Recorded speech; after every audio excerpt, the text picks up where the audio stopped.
the period of them keeping it a secret allowed us to see, you know, how much does the audience really love this. We're in a relationship? I'm afraid so. I was really excited to have a storyline that had an arc and that was going to keep going, and I was really happy about that. I can't believe you're going to ask Monica to marry you. I know. She really planned the whole thing and lit all the candles and decided to ask Chandler to marry her, and she breaks down and can't. It's really hard for her, but that was exciting. That was probably one of my favorite episodes. Monica, will you marry me? Yes. The show isn't afraid of going for emotional moments, and that sure was a big one. You know, we both started crying, and you know, a big moment was happening for the show. It was fun. It was really nice to go through that whole process with Matthew.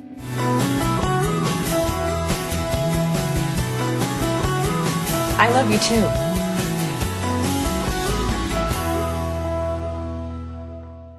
I don't know the actual names of the chords, but I made up names for the way my hand looks while I'm doing them.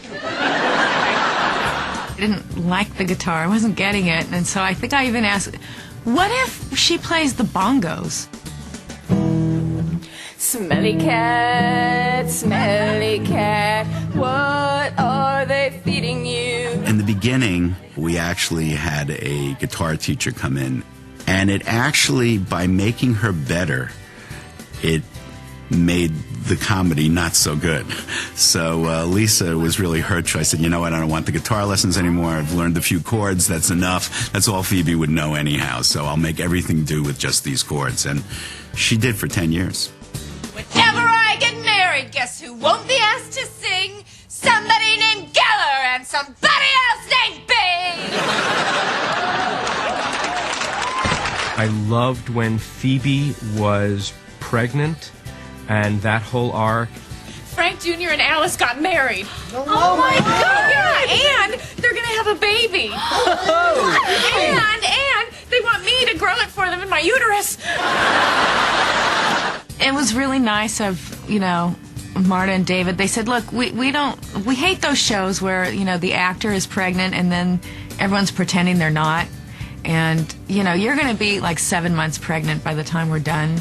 So it's going to be hard to hide. We've come up with a storyline, and yeah, it was a great storyline. My sister's going to have my baby!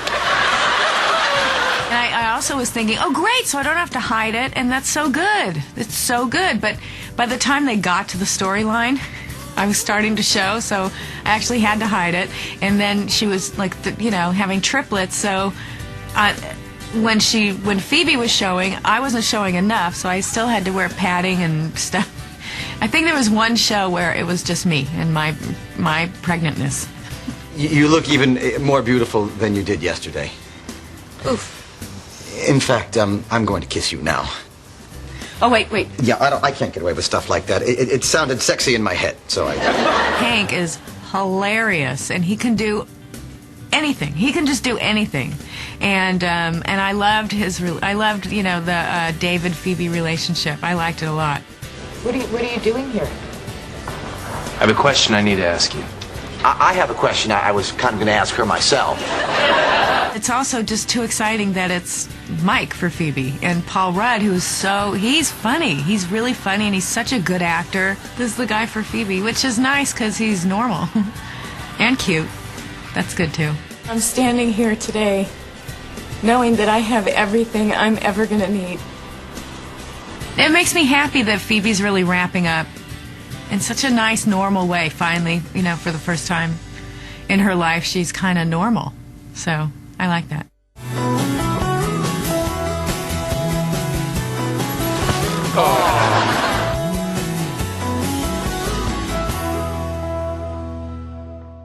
If he doesn't like you, this is all a moot point. Huh. A moo point? Yeah. It's like a cow's opinion. You know, it just doesn't matter. It's moo. He's a guy who really always says what's on his mind. He's a rotten liar and just food is a passion of his, you know, as much as women. You boys are about to see something really special. How you doing? How you doing? How you doing? We have this in the audience when we shoot the show. There's a guy, Jim Bentley, who does the warm-up. He got into this habit of getting the audience to say, "How you doing?" And that's pretty funny. So it's like a catchphrase all of a sudden. I'm an actor. Wow. Career-wise, I think it's always best if he just is unsuccessful because he's the underdog, you know, and you can root for him. I love that he was on the soap opera in a coma for like a year, had no lines, just lay there, go to work and lay there every day. That was pretty funny. Cut. I'm back, baby! Joey and Rachel, which was such an effort and so difficult to accomplish, was so gratifying. The Joey and Rachel storyline was something that scared the actors very much. Everyone knows that Ross and Rachel are supposed to be together, and we've spent 10 years keeping them apart. But to see her with one of the regulars, they don't belong together, that's not right. But I remember we were talking about David Crane, and he said, but it's like playing with fire, and it's exciting to write. And I thought, well, it's great. It's always been you, Rach. I'm pregnant. I love you.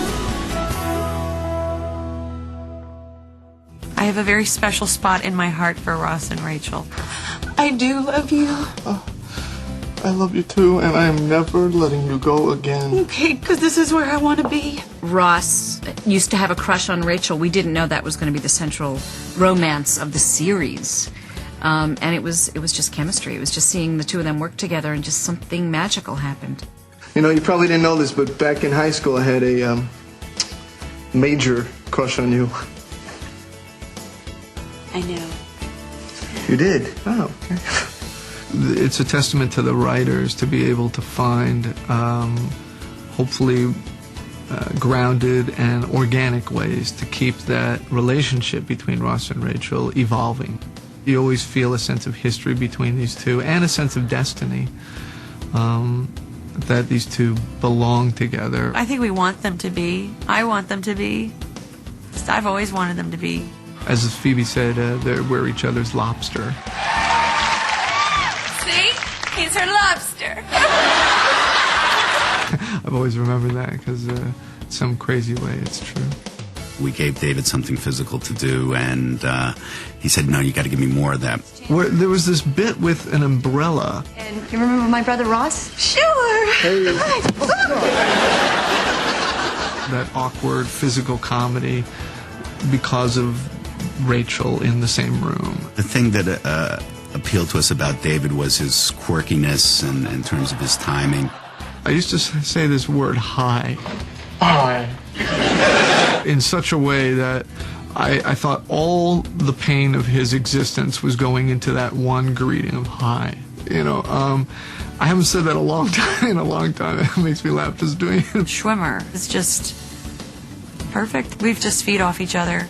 I think the thing about Jennifer being the one to be Rachel was that she wasn't just funny and beautiful. There was something special about her. There was something fresh. I am over you. And that, my friend, is what they call closure. She kind of embodied, I think, every male's high school dream of that unattainable prom date. So there was a connection to her. Let's get some frozen yogurt or something. No. A break from us.